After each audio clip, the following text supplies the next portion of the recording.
I bet with Interbet only. They're a fantastic site. I've never had any issues with them. They are very professional. There's never a problem. You deposit money, 2 seconds later it's in your account. You withdraw, which I do very occasionally, and I believe it's also 2 seconds it's in your account.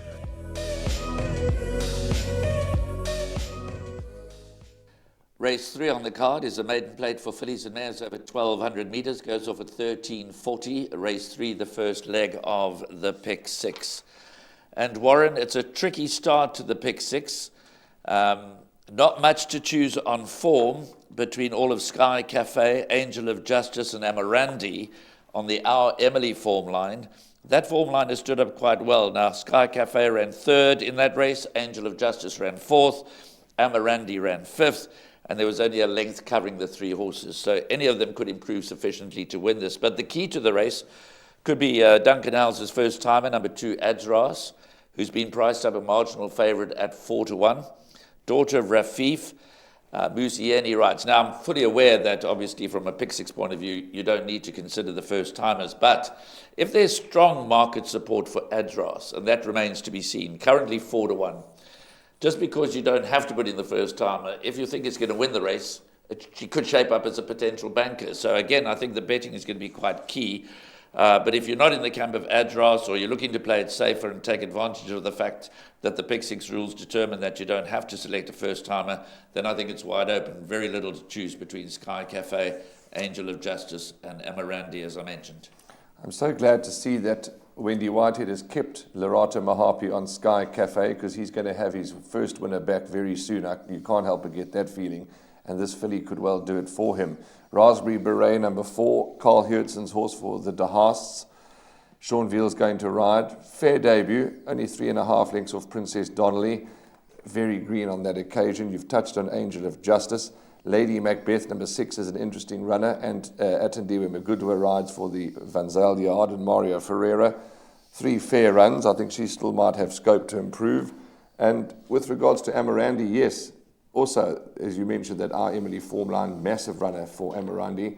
I think she's going to run an absolute cracker. And one other to mention, my value selection, a horse to watch out for, number 12, Angelic Fort. 3rd to Mariah, 4th to Maquette, 5th to Vivacious. Those were certainly not horrendous efforts, and if she had to improve on those 3 runs behind those 3 very good horses and not needing the run, she could get into the money. Indeed she could, and one other that we have to mention, we can't sum up the race ignoring number 1, Queen Mercury, from the very much in-form Andre Nel stable with Gareth Wright aboard. She's only had a couple of runs here in the province. She came and made her debut here on the 5th of September. That wasn't a bad second behind Stingray, followed up with a 3rd behind Scent of a Woman. She did finish behind Raspberry Beret last time out, but I can't help feeling that perhaps over the straight 1,200 metres from the inside gate she might improve. So if you're going to go amongst the race runners and ignore the first timers, then it's quite open. It's a difficult and tricky start to the first leg of the pick 6.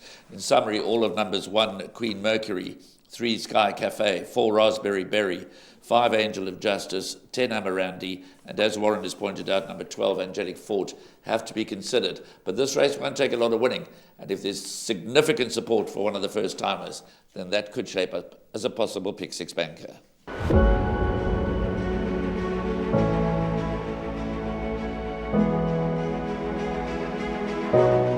It's Donovan Everett from Cape Racing, and I'd just like to say it's an absolute pleasure to be involved with Interbet and Cape Breeders in this golf day today here at Pearl Valley.